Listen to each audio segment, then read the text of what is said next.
Welcome back to Alpine Garage Sports, folks. We are in the garage today. It is a gorgeous day here in Colorado. Our high here is going to be 72 at the elevation that I'm at right now, and I couldn't be more stoked for football season. But let's get right to it. Juwan Mitchell. Now, I'm not going to do the Juwan Mitchell video that's already been out there because everybody kind of knows about this.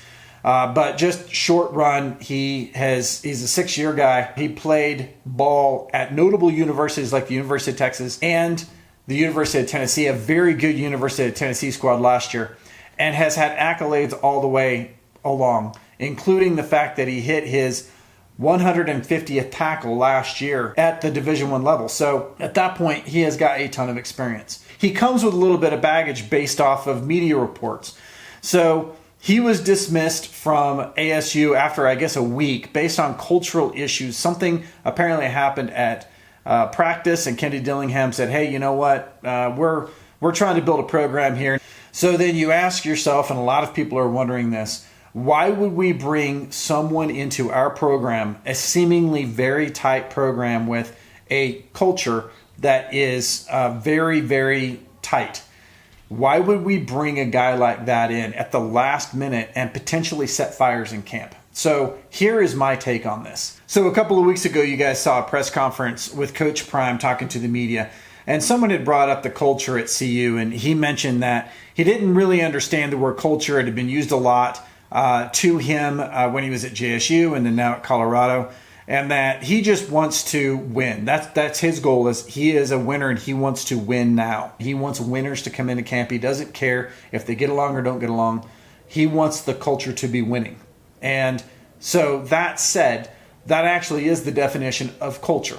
The culture can be a lot of things. I run a business, and the culture that I have in my business is going to be different from someone else's business. Now, in this particular case, Coach wants the culture to be winning. He won coming into JSU. At JSU, he wanted to cement his college coaching legacy by being a winner immediately.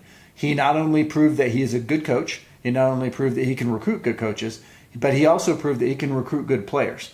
So that stated his culture is a winning culture. Bring people together, win, that cements you.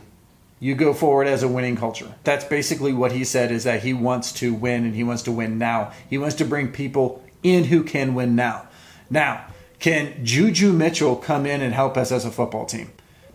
Well, I don't think that's even up for debate at this point, because if you haven't seen him play, you can look him up very easily and see that he is an absolute stud at linebacker. And so bringing him in here is going to be one more tool in our bag of winners that we already have, especially at the linebacker position, and get instant results from him. Okay. Now, first I'm going to go into what could we see from him, and the next could be, is he going to be a distraction to our team? So the first thing is this. Are we going to see results from him? I think absolutely we will see results from him. Keep in mind that last year we were being beat by the same teams that we're playing now, with the same quarterbacks and a lot of the same coaches, by 30 or more points. So that means that our defenses could not contain the offenses that we're going to be going up against this year. So even though our offense has to be better than last year, our defense has to be markedly better than not only last year, but the offenses that we're playing this year. And we just saw Caleb Williams yesterday. I mean, he's throwing passes on mistakes that are going for touchdowns. So we have to be better than the offenses we're going against, which means we have to have better players to do that. Good cultures or specific culture in a school isn't necessarily going to stop that pass from going for a touchdown. Good players are. Now, in this particular case, I think coaches and the coaching staff probably interviewed Juju coming in, and they feel comfortable with what happened at ASU, and the fact that we're going into the second phase now, which is, do I think Juju's going to be setting fires in camp?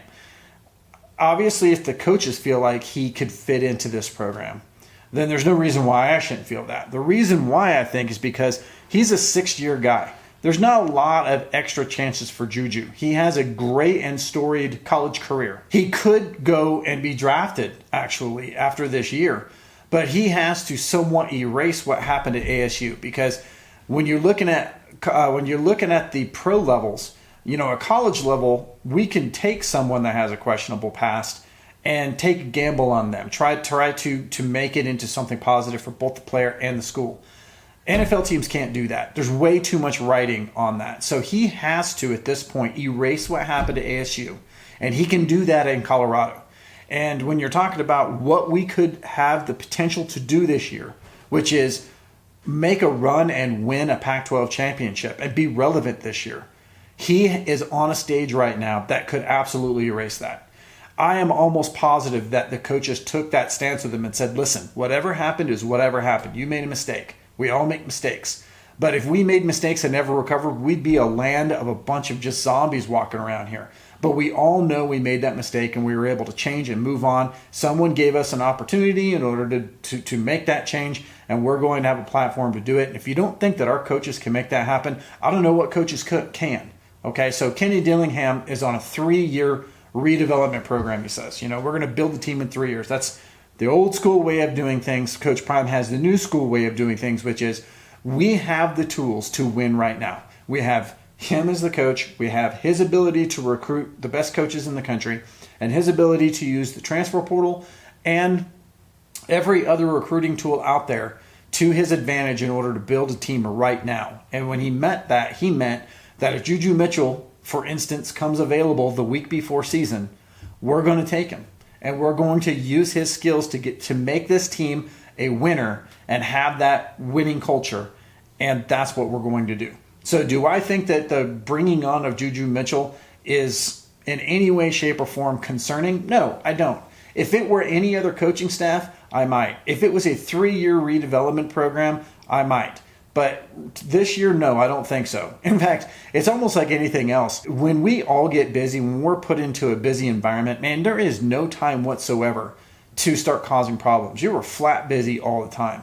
And in this particular case, Juju Mitchell is going to be flat busy all the time. He's not only going to be busy with classes, he's going to be busy proving to the coaches that he can do this and on the field winning games for us, helping us win games. That's what Juju Mitchell is going to do. So I am going to stand here and say, welcome Juju Mitchell to the University of Colorado.